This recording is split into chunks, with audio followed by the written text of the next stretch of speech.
Georgia hits another major milestone today with more than 2.5 million vaccine doses going into arms. Starting on Monday, another 3 million Georgians will be eligible for that shot.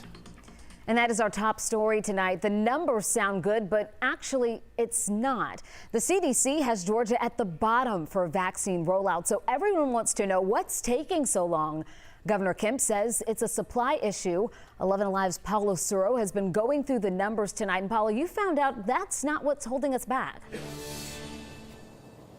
That's right, Jennifer. You know, the supply is there. The numbers are showing it and the experts are saying it. Now, the real problem is all in the distribution part of it all. And tonight I spoke to a couple that tells me they're experiencing this frustration firsthand.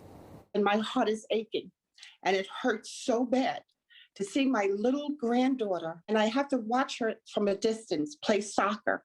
It's been months.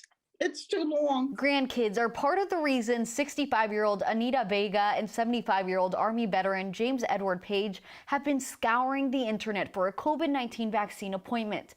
It's been months and still no luck. We really don't understand the difficulty that we're having. We go on the internet. He wakes me up 4 o'clock. Honey, please, we need this. So we're always on the computer, trying to find.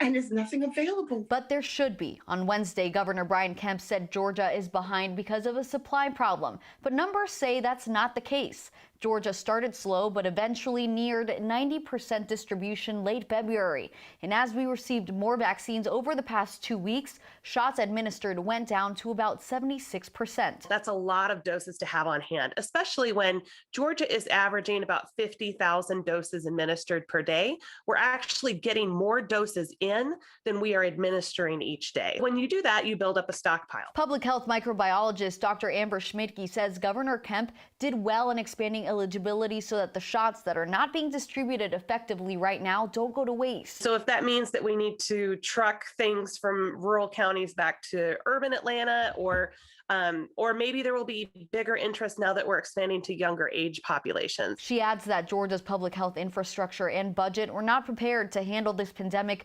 compared to other states. And now it's showing in the many eligible people still looking for appointments. Very, very frustrating. It's just hard. Stressful, yeah.